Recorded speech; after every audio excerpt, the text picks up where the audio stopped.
नमस्कार, आप सबका स्वागत है मेरे YouTube चैनल पर। आज मैं आपको समंदर मंथन की कथा बताने जा रहा हूँ, जिसमें शिव जी द्वारा विषपान किया जाता है और समंदर मंथन से क्या क्या रत्न प्राप्त होते हैं, उसकी संपूर्ण जानकारी आपको इस कथा में मिलेगी। कृपया कथा के अंत तक बने रहें। सुखदेव जी बोले, राजन, तब उन्होंने साझीदार बनाकर नागराज वासुकी को आमंत्रित किया और उन्हें पर्वत में नेति के समान लपेटकर अमृत प्राप्ति के लिए देवता और दैत्य समुद्र मंथने लगे। पहले हरि ने ही वासुकी का मुख पकड़ा, तब अन्य देवता भी उसी ओर लगे। दैत्यों को भगवान की ये चेष्टा नहीं रुची। उन्होंने कहा, हम लोग वेद शास्त्र के ज्ञाता तथा जन्म कर्म आदि में भी ऊंचे हैं, अतः हम सर्प के अमंगल अंग पूंछ को नहीं पकड़ सकते। दैत्यों को यूं कहकर चुपचाप बैठे देख हरि ने मुस्कुराकर वासुकी का मुख छोड़ दिया और देवताओं के साथ उन्होंने उसकी पूंछ थाम ली। इस तरह स्थानों का विभाग करके कश्यप तन्य देवता तथा असुर दोनों अमृत प्राप्ति के लिए बड़ी तत्परता से समुद्र मथने लगे। हे पांडुपुत्र, समुद्र मथा जाने लगा तो बलि देवता और असुरों के साधने पर भी गिरनार पर्वत जल में नीचे को धंसने लगा। इस तरह बलि देव द्वारा अपना पौरुष नष्ट होता देखकर वे मन ही मन खिन्न हुए और उनके मुख की कांति कमजोर पड़ गई। विघ्नेश्वर गणेश के द्वारा किए हुए विघ्न को देखकर अनंत पराक्रमी तथा अमोघ संकल्पधारी भगवान ने अद्भुत और महान कूर्म रूप धारण करके जल में प्रवेश किया और पर्वत को पीठ पर रखकर ऊंचा उठा दिया। पर्वत को ऊंचा उठा देख देवता तथा असुर फिर समुद्र मथने को उठे। तब भगवान ने दूसरी जिम्बू द्वीप की तरह 1,00,000 योजन फैली अपनी पीठ पर उस पर्वत को धारण किया। हे प्रिय, देवताओं तथा असुरों के भुजबल से प्रेरित होकर पीठ पर घूमते हुए पर्वत के घर्षण को भगवान आदि कच्छप ने अपने अंग की खुजलाहट साधन समझा। भगवान असुरों का बल वीर्य बढ़ाने के लिए असुराकार, देवताओं में उत्साह भरने के लिए देवरूप तथा नागराज वासुकी में निद्रा रूप से प्रविष्ट हुए। जब वे सहस्त्र बाहु प्रभु दूसरे पर्वत राज के समान विशाल रूप धारण करके उस पर्वत को हाथ से रोककर स्थित हुए, तब स्वर्ग लोक स्थित ब्रह्मा, शिव तथा इंद्र आदि देवता स्तुति करते हुए उन पर फूलों की वर्षा करने लगे। उस पर्वत के ऊपर नीचे अपने शरीरों में, पर्वत में तथा नेति में प्रविष्ट परमात्मा की शक्ति से संपन्न तथा मदोन्मत्त वे देवता और असुर उस महान पर्वत को बड़े वेग के साथ साथ समुद्र तथा उसके भीतर रहने वाले नक्र आदि जीवों को व्याकुल करते हुए मथने लगे। तब नागराज वासुकी के हजारों कठोर नेत्र, मुख तथा श्वासों से निसृत विषाग्नि निस्तेज हो पोलोम, काले, बलि तथा इलवन आदि दैत्य दावानल से जले साल वृक्षों के समान काले हो गए। वासुकी की सांस की गर्मी से नष्ट कांति तथा जिनके वस्त्र, माला, कंचुक एवं मुख धूमिल हो गए, उन देवताओं पर भगवान के अनुचर मेघ जल बरसाने लगे और समुद्र की तरंगों के स्पर्श से शीतल वायु बहने लगी। जब बहुत समय तक देवताओं और असुरों के मथने पर भी समुद्र से अमृत नहीं निकला, तो भगवान अजित स्वयं आकर मथने लगे। उनके कानों में स्वर्ण कुंडल बिजली जैसे चमक रहे थे। उनके सिर पर हिलती अलक वाली सुशोभित थी। वे वनमाला पहने थे। पीताम्बरधारी अरुणनाइन तथा मेघसम श्याम शरीर भगवान जगत को लभायमान एवं विजयी बाहु द्वारा वासुकी को पकड़कर जब मंदराचल रूपी मथानी से मथने लगे, तो वे दूसरे पर्वत के समान सुंदर दिखे। इस तरह मथने पर जिसकी मछलियां घबरा गई, मकर, सर्प तथा कछुए ऊपर आ गए तथा गज, ग्राह एवं तिमिंगला आदि जीव घबरा गए। उस समुद्र से सर्वप्रथम हलाहल विष निकला। सभी दिशा विदिशाओं में ऊपर नीचे फैलने वाले उस उग्र वेग तथा असहाय विष से आरक्षित प्रजापति और प्रजा भयभीत होकर शिव की शरण में जा पहुँचे। पार्वती के सहित कैलाश पर्वत पर बैठे मुनियों के माननीय एवं मोक्ष देने वाली तपस्या में तत्वर शिव को देखकर प्रजापतियों ने त्रिलोकी के कल्याणार्थ उनकी स्तुति की तथा प्रणाम किया। प्रजापति बोले, हे देवादिदेव, हे भूतात्मन, हे भूत भावन, तीनों लोकों को जलाने वाले विष से आप हम शरणगतों की रक्षा करें। एक आप ही सारे संसार के बंधन तथा मोक्ष के स्वामी हैं। इसी से अनूठे पुरुष आप शरणागत भयहारी जगत गुरु की पूजा करते हैं। हे प्रभु, आपका ज्ञान स्वतः संपन्न है। अपनी गुणमयी शक्ति द्वारा जगत की उत्पत्ति, स्थिति तथा लय करने को होते हैं, तो आप ही ब्रह्मा विष्णु शिव नामधारी हो जाते हैं। आप ही सभी प्राणियों के उत्पादक परम ब्रह्म हैं। हे नाथ, आप कामदेव, दक्ष यज्ञ, त्रिपुरासुर तथा कालकूट विष आदि अगणित भूत द्रोहियों को नष्ट कर चुके हैं।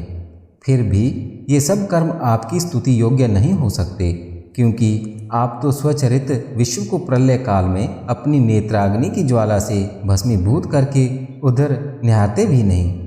सुखदेव जी बोले, हे राजन, देवताओं पर आया महासंकट देखकर सर्वभूत शिव करुणायश बहुत दुखी हुए और अपनी प्रिय सती से बोले, हे देवी, देखो क्षीर सागर के मंथन से उत्पन्न इस कालकूट विष से प्रजा पर कैसा महासंकट आ खड़ा हुआ है।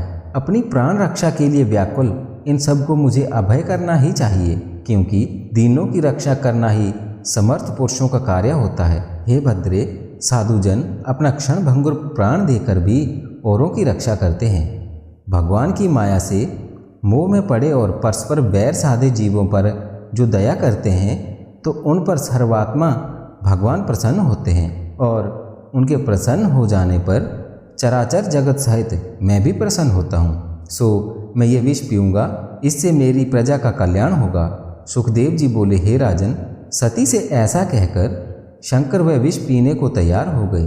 उनके प्रभाव से परिचित भवानी ने भी सम्मति दे दी। सब जीवों पर दया करके भूत भावन शिव ने सर्वत्र फैले हुए उस हलाहल विष को चुल्लू में भरकर पी लिया। उस विष ने भगवान शिव पर भी अपना प्रभाव दिखाया। इससे उनका कंठ नीला पड़ गया, किंतु वह नीलापन भी उन साधु शिरोमणि शंकर भगवान का अलंकार बन गया। इसीलिए भगवान भोलेनाथ नीलकंठ भी कहलाते हैं। प्रायः सभी साधुजन संसार के दुख से दुखी होते ही हैं, क्योंकि दूसरों के दुख से दुखी रहने से सर्वात्मा भगवान की उत्कृष्ट आराधना हो जाती है। महादेव का वह कार्य देखकर सारी प्रजा, दक्ष कन्या सती, ब्रह्मा तथा विष्णु भगवान की प्रशंसा करने लगे। हे राजन, कालकूट विष पीते समय उनके हाथ से जो थोड़ा सा विष टपक पड़ा, उसे बिच्छू, सांप, विषैली औषधियों एवं अन्य विषैले जीवों ने पी लिया। समुद्र मंथन से रतन प्राप्ति। सुखदेव बोले, हे राजन, विषध्वज महादेव के विष पी लेने के बाद देवता तथा असुर बहुत प्रसन्न होकर बड़े वेग से समुद्र मथने लगे। कुछ समय बाद उससे कामधेनु गौ निकली। अग्निहोत्री की सामग्री उत्पन्न करने और ब्रह्मलोक के मार्ग स्वरूप यज्ञ आदि में उपयोगी हावी सिद्ध करने के लिए उसे वेदवादी मुनियों ने ले लिया। इसके बाद चंद्रमा के समान शुभ वर्ण श्वेत घोड़ा निकला। उसे बलि ने लेना चाहा और भगवान के आदेश अनुसार इंद्र ने उससे मन फेर लिया। तब चंद्रमा के समान शुभ तथा अपने 4 दांतों से भगवान शिव के आश्रय स्वरूप कैलाश पर्वत की कांति को भी हरने वाला ऐरावत नाम का हाथी निकला। फिर उस महासागर से पद्मनागमणि प्रकटी। उसे अपने वक्षस्थल को वशीभूत करने के लिए हरि ने लेना चाहा। इसके बाद स्वर्गलोक का अलंकार कल्प वृक्ष प्रकट हुआ। हे राजन, संसार में जैसे आप याचकों की सब इच्छाएं पूर्ण करते हैं, वैसे ही इच्छित वस्तुएं देकर कल्प वृक्ष भी सबकी मनोकामना पूर्ण करता है। तत्पश्चात सुंदर वस्त्र तथा गले में पदक धारण किए अप्सराएं प्रकट हुईं। वे अपनी मनोहारिणी गति और विलासपूर्ण चितवन से स्वर्ग के देवताओं को भी पुलकित कर रही थी। फिर सुदामा पर्वत पर कौंधने वाली बिजली की भांति अपनी अलौकिक कांति से 10 दिशाओं को रंगती हुई भागवत परायण साक्षात लक्ष्मी प्रकट हो गई। उनके रूप, सौंदर्य, यौवन, वर्ण तथा महिमा से मुग्ध होकर देवता, असुर तथा मनुष्य आदि सभी ने उन्हें पाना चाहा। देवराज इंद्र ने उन्हें अद्भुत आसन दिया और मुख्य मुख्य नदियों ने प्रकट होकर सुवर्ण कलशों में पवित्र जल दिया। भूमि ने अभिषेक के लिए उपयुक्त औषधियाँ, गो गायों ने दूध आदि, पंचगव्य और वसंत ऋतु ने चेत विशाख में होने वाले फल फूल भेंट किए। तब ऋषियों ने उनका विधिवत अभिषेक किया। उस समय मारे प्रसन्नता के गंधर्व गाने और नर्तकियां नाचने लगी। मेघगण मृदंग, पावण, मुर्ज, आनक, गोमुख, शंख, बांसुरी तथा वीणा आदि गंभीर ध्वनि वाले बाजे बजाने लगे। विप्रगणों के स्वस्ति वाचन पूर्वक दिग्गजों ने भरे हुए कलशों से परम साध्वी पद्महस्ता लक्ष्मी का अभिषेक किया।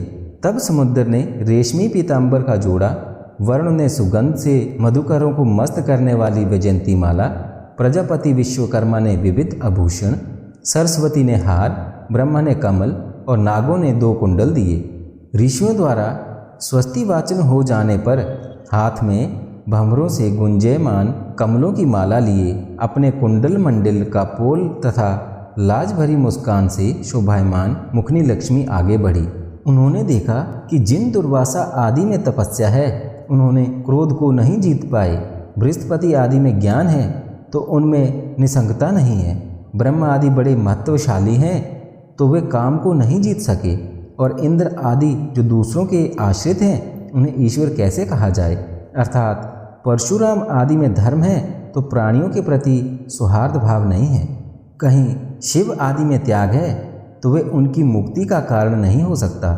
ऐसा विचार करके लक्ष्मी ने नित्य सद्गुणपूर्ण प्राकृतिक गुणों से परे और अनिमक आदि सिद्धियों से प्रसन्न मुग्ध को उनके निरपेक्ष रहने पर भी अपने एकमात्र आश्रय स्वरूप को पति रूप में वर्ण कर लिया। तब उन्होंने मत मधुकर समूह की गुजार से युक्त वे नवीन कमलों की सुंदर माला उनके गले में डाल दी और लाज भरी मुस्कान युक्त विकसित नयनों द्वारा अपने निवास स्थान रूपी भगवान के वक्षस्थल की ओर ताकती हुई उनके पास जा पहुंची।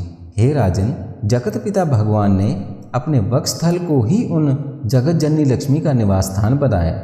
वहां बैठकर महारानी लक्ष्मी ने करुणामयी दृष्टि से निहारकर प्रजा तथा लोकपालों और तीनों लोकों की अभिवृद्धि की। तब शंख, सूर्य तथा मृदंग आदि बाजों और स्त्रियों सहित नृत्यांगना नृत्य करने लगी। ब्रह्मा, शिव और अंगिरा आदि प्रजापति फूल बरसाते हुए विष्णु गुण गाने लगे। लक्ष्मी के देखते ही देवता, प्रजापति तथा सब प्रजा शील आदि गुणों से युक्त होकर आनंदित हो उठे। हे राजन, जब लक्ष्मी देवी ने दैत्यों और दानवों को ठुकरा दिया तो वे असमर्थ तथा निर्लज्ज हो गए। इसके बाद उस मध्यमान क्षीर समुद्र से कन्या रूपणी वारुणी देवी प्रकट हुई। उन्हें भगवान की अनुमति से असुरों ने ले लिया। इसके बाद हे राजन, कश्यप पुत्र देवता और असुरों के समुद्र मथने पर एक अति अद्भुत पुरुष निकला। उसकी भुजाएं स्थूल और लंबी लंबी थी। उसका शंख के समान सुंदर कंठ था और नेत्र लाल थे। वह श्याम शरीर, तरुण, मालाधारी और सभी आभूषणों से विभूषित था। वह पीतांबरधारी, चौड़ी छाती वाला था और कानों में अति स्वच्छ मणिमय कुंडल पहने था। उसकी अलंकें चिकनी तथा घुंघराली थी। वे देखने में अति सुंदर, सिंह सदृश पराक्रमी, कंगन आदि से विभूषित तथा अमृतपूर्ण कलश लिए थे। वे विष्णु के अंशज सुप्रसिद्ध धंतवरी थे, आयुर्वेद के प्रवर्तक थे और यज्ञ में भाग पाते थे। उन्हें और उनके हाथ में अमृत से भरा कलश देखकर सब वस्तुओं के लोभी असुरों ने तुरंत कलश उनके हाथ से छीन लिया।